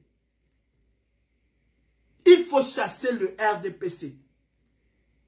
Il faut que ces gens-là puissent plier bagage, qu'ils partent du Cameroun pour avoir enfin un code électoral consensuel. On peut changer une ou deux petites choses dans le code électoral. Et on s'en bat les yeux qu'après de ce que vous allez penser. Dites-moi, vous avez déjà vu quel bûcheron qui est en train de scier l'arbre sur lequel il est assis? Il scie les branches, il ne scie pas le tronc de l'arbre. Pourtant, il est assis au-dessus du tronc, mais s'il scie le tronc, il se retrouve par terre. Le RDPC décide qui va être député au Cameroun, qui va être maire. Quelle est la mairie qu'on peut laisser à X ou à Y? On ne négocie pas avec... On la chasse. C'est aussi clair que ça. On chasse la dictature. On ne négocie pas avec elle. Mes frères, il y a une élection en France qui va avoir lieu. Il y a la peste d'un côté qui est capable de décimer toute une population. Il y a le choléra. Le choléra qu'on peut atténuer ou bien si on fait bien on arrête. Toujours est-il qu'il va falloir faire un choix. Ne pas aller voter est égal à conduire l'un des deux au pouvoir. Aller voter et marchander son vote est égal toujours à conduire quelqu'un au pouvoir, mais à espérer obtenir quelque chose de cette personne. Marine Le Pen, pour moi, c'est un démon incarné.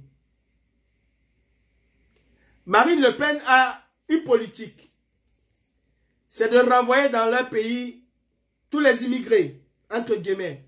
C'est de signer des accords avec les dirigeants de ces pays-là pour leur dire, vous prenez vos gens et je suis ami avec vous. C'est aussi simple que ça.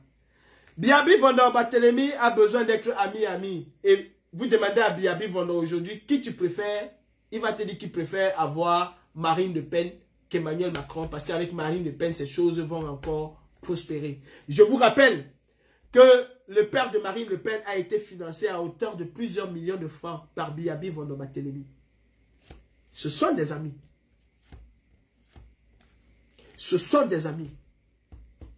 Quel que soit ce qui va se passer, il y aura un président en France Et nous devons jouer notre rôle. Moi, j'invite la diaspora camerounaise aujourd'hui à s'investir dans la politique. J'invite la diaspora camerounaise binationale à prendre ses responsabilités. J'invite cette diaspora-là à porter Mélenchon à la tête du gouvernement français. Les législatives vont avoir lieu au mois de juin. C'est l'élection capitale pour un président de la République. Nous avons une partition à jouer. Ceux qui se sont abstenus parce qu'ils se sont dit que Marine Le Pen, Zemmour allait passer et tout. Mes frères, nous devons donner à cet homme la majorité à l'Assemblée nationale. Je vous invite à lire ce livre au chapitre 151. Il dit quelque chose de l'Afrique qui m'intéresse. Et pour ça, je vais voter ce type. Il dit, c'est son 10e plan, page 151. Construire une relation avec l'Afrique basée sur la souveraineté des peuples. Des dynamiques de révolution citoyenne se sont déclenchées à travers toute l'Afrique ces dernières années. Le gouvernement français est resté sourd à ses aspirations populaires. Sa politique est pourrie par une vision affairiste répondant aux seuls intérêts bornés des oligarchies. Il est dans l'intérêt des peuples que la France adopte une politique africaine guidée par l'intérêt général humain, la coopération entre les peuples et la méthode qui permettra d'avancer en ce sens. Pour ne lire que cela. Et voilà. C'est quelqu'un qui a une vision différente des relations france-africaines.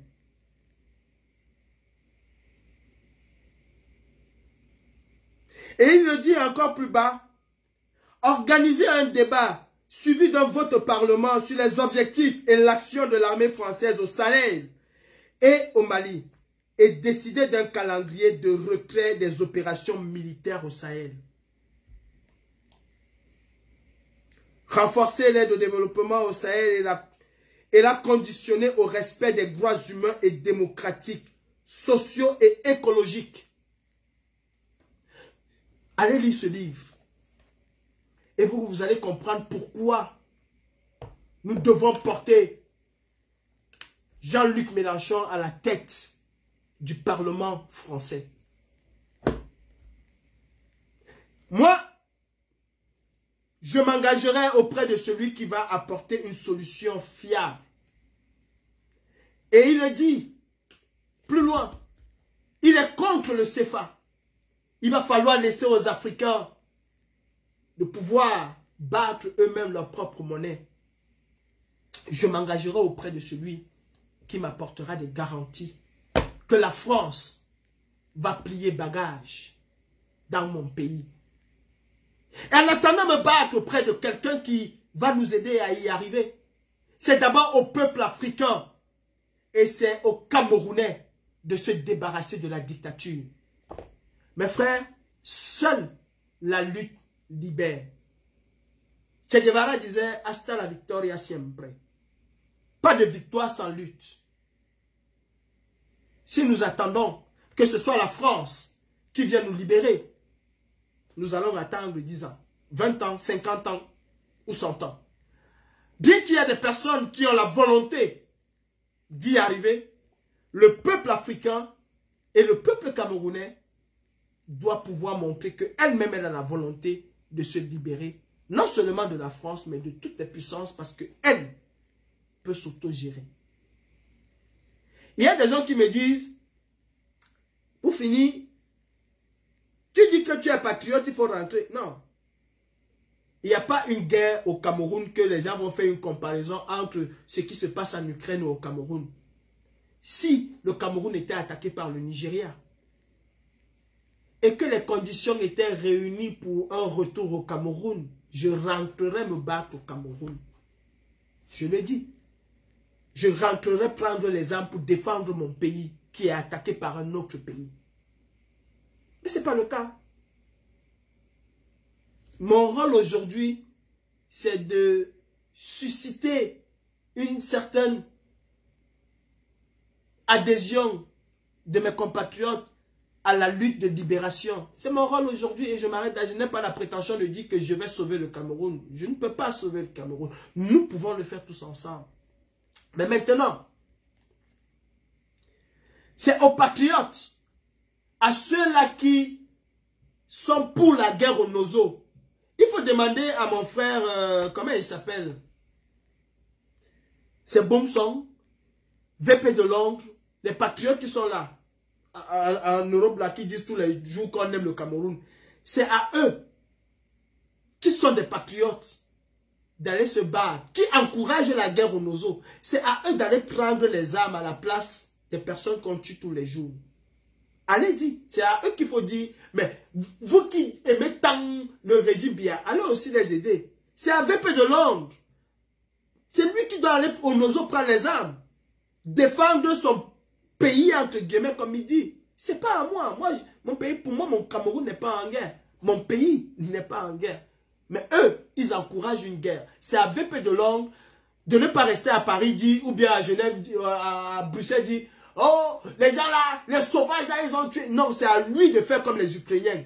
Parce que pour le Cameroun, entre guillemets, mes frères ambazoniens sont des Russes.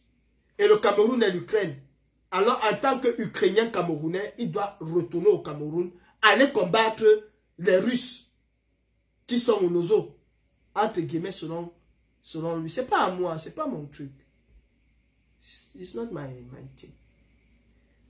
Mon frère David Teboutou, mes frères intellectuels camerounais, tous les jours, vous allez venir dire les assassins du Nozo. Tous les jours, vous allez venir dire encore un qui est mort. Oh, quelle sauvagerie. Oh, quelle barbarie. Oh, quelle ceci. Vous avez un rôle important à jouer en tant qu'intellectuel pour la résolution de cette guerre. Mais vous ne désignez jamais ce qu'il faut. Tout ce temps que vous êtes. Cette guerre ne va jamais s'arrêter tant que les Camerounais ne vont pas s'asseoir. Tant que les gens ne s'asseyeront pas et établiront des bases. Ça ne va pas s'arrêter. À quand la prochaine barbarie pour venir encore dire RIP? Est-ce que les intellectuels camerounais sont incapables de créer un collectif pour demander la paix au Cameroun? Juste demander la paix. Est-ce que ces intellectuels-là sont incapables de le faire? Ou ça leur plaît de venir tel des charognards après dire RIP? Oh, nos vaillants soldats sont morts aujourd'hui. Oh, ils ont encore tué nos vaillants ceci. Oh, ils... Sommes-nous des charognards? Est-ce qu'à cause du fédéralisme, nous allons laisser le peuple camerounais se décimer de cette façon? Mon frère David Teboutou, mes frères intellectuels camerounais, vous qui aimez citer tant la France et prendre la France comme exemple, la mort de M. Ivan Colonna, paix à son âme, a enclenché un processus que la France avait toujours refusé. Je dis sa mort. Compte tenu des conséquences que cela allait avoir pour préserver la vie humaine, la France a opté pour la voie de la sagesse que vous attribuez tant à Biyabi Vendon. À cause de M. Ivan Colonna, les prisonniers particuliers, les détenus particulièrement surveillés, qui avaient un régime très spécial, que depuis 23 ans, la France a refusé d'envoyer faire leur prison en Corse, a été obligé de les envoyer en Corse et de sauter ce verrou-là. À cause du décès d'Ivan Colonna, de monsieur Ivan Colonna, et pour préserver la paix sociale, la France est en train aujourd'hui d'accéder à quelque chose qu'elle a toujours dit non, c'est-à-dire l'autonomie générale de la Corse, pour sauver des vies, pour sauver une vie. Depuis qu'il y a des manifestations à Bastia, il n'y a pas eu mort d'homme. Mais on sait que cela peut enclencher un autre mouvement qui pourra aller jusqu'à la mort des personnes. Et pour éviter cela, la France accepte l'autonomie de la Corse. Mais chez nous au Cameroun, on est capable de dire non, de tuer femmes, enfants, raser les villages.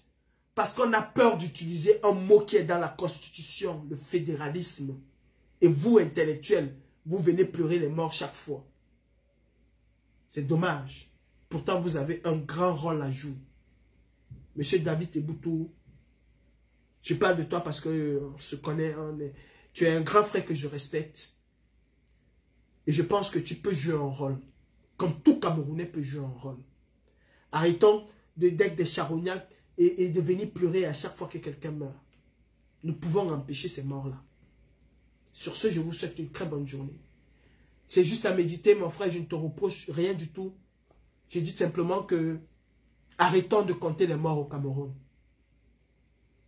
Si la France, qui a voulu par tous les moyens conserver la Corse, est aujourd'hui en train de parler de l'autonomie de la Corse, nous au Cameroun, nous ne devons plus pleurer nos morts. Nous ne devons plus pleurer nos enfants parce que nous ne voulons pas entendre parler du fédéralisme qui est dans la constitution camerounaise. Choupo-Moting,